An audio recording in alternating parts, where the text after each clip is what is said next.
Hey everyone, before we begin, I wanted to give a shout out to Josh S. Trunks, who gave me the idea to adapt this into a what-if scenario story.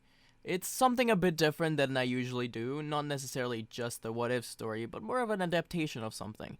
But you'll see as we go on. Anyways, if you have any ideas and want the opportunity to get a shout out, comment down below. Also, if you want to draw a what-if scenario I have discussed, such as Super Saiyan Goku and Gohan on Planet Namek, or Super Saiyan Vegeta vs Frieza, send them to me on Twitter, and I will feature them on my next video. Anyways, enjoy.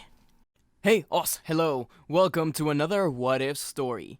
This time, I will be covering a very special what-if, originally from Supersonic Warriors 2, but I will be expanding upon it. Not everything will fit in exactly into the timeline, but I believe this has a few ways it could lead into the events of Dragon Ball Super. Last time on Dragon Ball Z, the legendary Super Saiyan Broly nearly destroyed our heroes in the Battle of New Vegeta. Just then, in a miraculous last-ditch effort, Goku gathered the energy from his friends and landed one final punch through Broly's chest.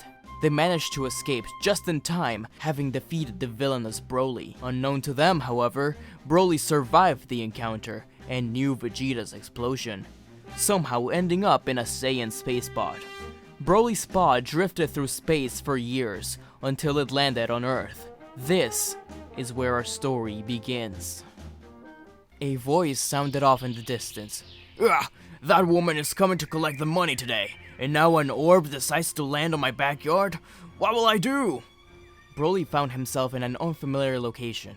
As he slowly opened his eyes, everything was green. Yes, this was a backyard.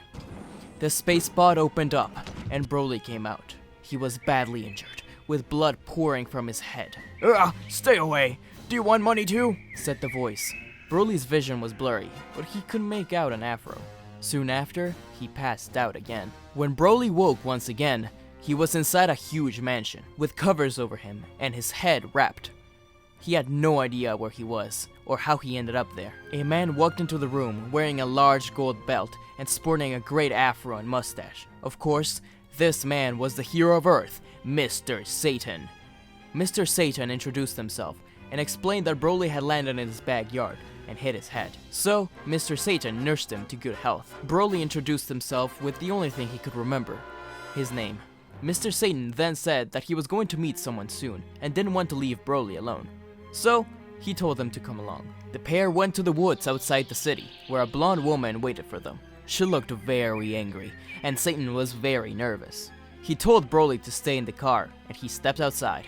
The woman was Android 18, and she was looking to collect the money that Mr. Satan owed her from the last Tenkaichi Budokai.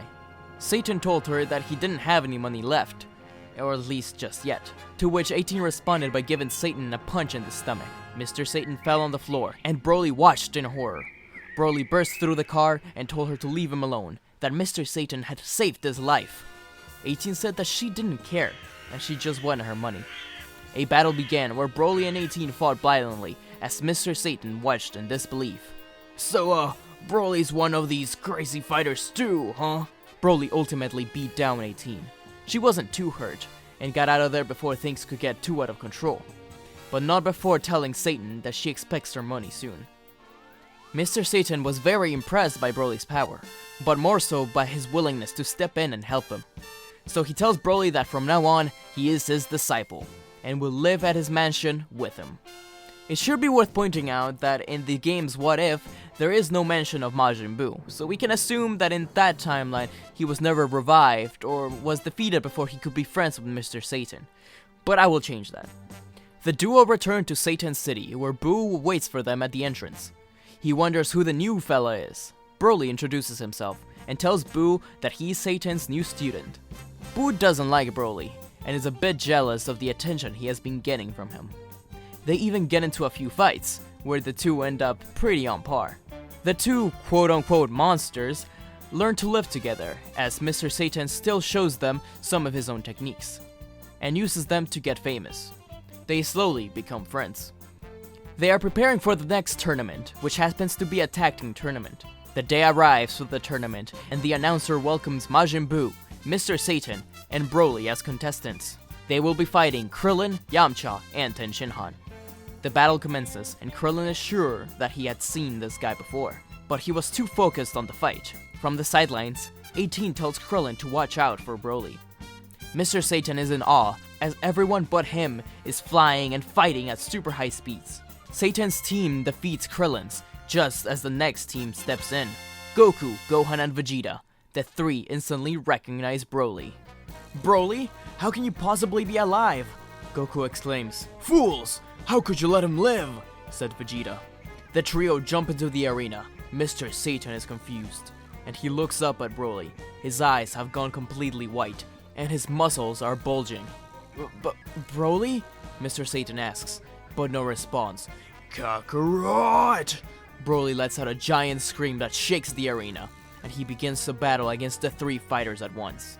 Majin Buu tells Mr. Satan to get away, and he jumps in to try to protect his new friend.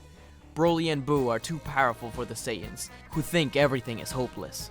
Gohan and Goku yell at Buu that Broly's too dangerous, and that his friend is not there anymore. Goku turns Super Saiyan 3, while Mystic Gohan and Super Saiyan 2 Vegeta blast at Broly.